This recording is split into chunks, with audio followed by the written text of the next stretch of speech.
Бүгүнкү күндө коомдо желегибизди өзгөртүү боюнча маселе көтөрүлүп атат. Коомчулукта, интернет булактарында, социалдык тармактарда дээрлик көпчүлүгү каршы болуп аткандыгын мен бүгүн айтып коеюн, урматтуу депутаттар. Эртең бизге келгенде дагы маселе болуп кетпесин. Биз желектен башка нерселерибизди эле жазайлычы. Желегибизге, мамлекетибиздин ыйыгына тийбей эле коелучу.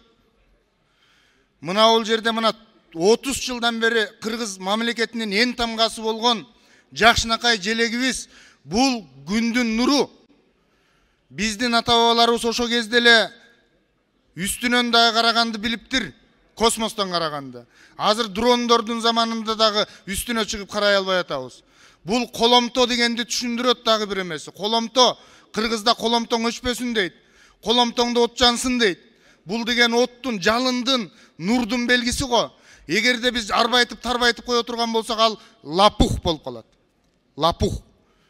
Кыргызчасы уйгак, орусчасы лапух. Мен ушуну айтып коеюн деп атам. Анан ушул тууну өзгөртүүгө, урматтуу депутаттар, эгерде биз дагы бир жаза тайып, башка иштерибиз кокодон болуп турганда, башка иштерди эмес, туубуз жөнүндө алектене турган болсок, эртең эшиктеги эл бизди кечирбейт, урматтуу депутаттар. Мен ушул нерсени айтып коеюн деп атам. Бул биздин туубуз, мамлекетибиздин ыйыгы 30 жылдан бери эң тамга болуп келатат. Эртең кеч болуп кала электе бүгүн бир айтып кулактар кылып коеюн дедим. Эгерде эртең дагы туу жөнүндө десе, анда кантип кабыл алынган, түсүм эмнени берет, желек эмнени берет, баарын түшүндүрүп, ортоңку трибунадан 10 мүнөт убакыт берсеңиздер, мен сүрөттөрү менен баарын айтып түшүндүрүп бергенге аракет кылам. Рахмат. Рахмат. Урматтуу Мирлан мырза, мен сизге түз эле жооп берейин. Ал жерде туу өзгөрбөйт, эч кандай жаңы элементтер болбойт.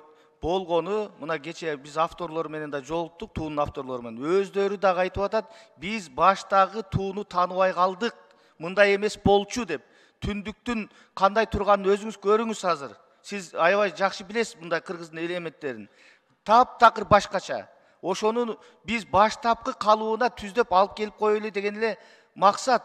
Эч кандай өзгөрүү болбойт. Бир гана ошо тууга бир баштапкы абалда. Сиз азыр түндүктүн бүгүнкү турганын караңызчы, ошол түндүк окшойбу? Күндүн нурларын караңыз. Ошонун бардыгын авторлор өздөрү айтып атат. Үчүнчү микрофон. Рахмат, урматтуу төрага. Туура, ар бир нерсенин туурасы болсо тууралап коюу милдет го деңизчи. Бирок туубуз анда ушул эгемендүүлүк алган жылдарыбыздан бери туура эмес турган туунун астында турабызбы биз? Ошондой. Андай эмес, андай эмес. Анда мындай кылып коелу, анда мындай кылып коелу. Жолугуңуз сизге көрсөтөт. Мына кече да жолуктук.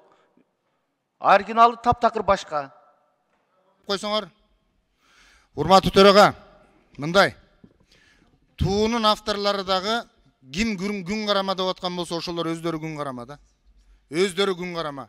Күн тийген жердин күкүгүнө айланып, күн тийген жердин күкүгүндөй, жетим көпөлөктөй, парбанадай ар кайсы жерде айланып, ким эмне десе ошонун айдагына айдалып, байрагына байланып келгендер ошентип айта берет. Бул нерсени эгер мен эртең мынакей убакыт бериңиздер, анда эртең мен даярданам, дагы ошол авторлор менен да сүйлөшөлү, туу жөнүндө жакшыраак талкуу кылалы, өзгөртүп алып, анан кайра ушуга келип эртең ушул боюнча маселелер болбосун. Мен ушул нерсени кулактар кылып коеюн. Эшикте эл дугалы, коом дугалы, коом баары көпчүлүгү дээрлик атайын жалдап жаздырып аткандарды да көрүп атабыз да. Андан башка чыныгылар, башка алек жокпу деп атат. Эми мен муну туура эле түшүнсөңүздөр, дагы душман көрүп албаңыздар. Эл менен эсептешишибиз керек го деп ойлойм мен. Элди дагы угуп коелу. Рахмат. Болбосо эртең уруксат берсеңиздер, мен түшүндүрүп айтып берем. Рахмат. Ошол маселе жыйынга келгенде сиз сүйлөйсүз. Сиздин укугуңуз. Ал маселенин алдынан азыр арабанын алдына түшүп албайлы, урматтуу депутаттар. Ошол жыйында депутаттар чечет. Макул десе жок. Ошон үчүн азыр аны алдын ала талкуулоонун кереги жок. Жыйынга келет мыйзам долбоору, ошондо пикириңиздерди айтсаңыздар туура болот. урматтуу депутаттар.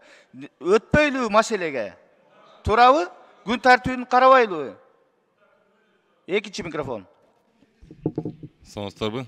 Урматтуу Нурлан мырза, сиз Мирлан Самыйкожо айткан сөзгө баягы кайра жооп бергендин ичинде биз да жооп бергенге аргасыз болуп атабыз да. Мен мисалы ошол 93 эсиме келгенден бери ушул желекти билем, мен делечи ушул желекти тааныйм да. Анан кийин ушинтип эле авторлор чыга калып эле 30 жылдан кийин эле чыга калып эле өзгөртүп эле анан биз үчүн өзгөрүү болот ал. Эгер алар үчүн мурунку желек ошондо болсо, биз үчүн өзгөрүү болот. Мен ушул желек менен эле чоңойгом. Анан кийин айтайын деген жерим, биздин эң башкы бийлигибиз, биз уга турган, биз ушул жерге келип туруп сүйлөй турган бул элдин сөзү да. Анан мен деле башында мага неметип атканда, айтып атышканда мен деле айткым келди эле ушуну. Азыр Мирлан Самыйкожо айтып калды, как раз мен кошулуп калайын. Биз элди угушубуз керек. Эл эмне десе, биз ушул жерден сүйлөп айтып беришибиз керек. Бул биздин түздөн түз немебиз да, милдетибиз. Рахмат. Рахмат, урматтуу депутаттар, күн тартибин өтөйлү. Бул маселе эгер туудун тегерегинде болсо, ошол жыйында айткылачы, урматтуу депутаттар. 6-чы микрофон. Рахмат, урматтуу төрага, Токтогул шайлоо округу Сулайманов. Бул маселени өзү бүгүн алып чыгып керек болчу. Төрага, сиз деле өзүңүз деле чакырып буларды.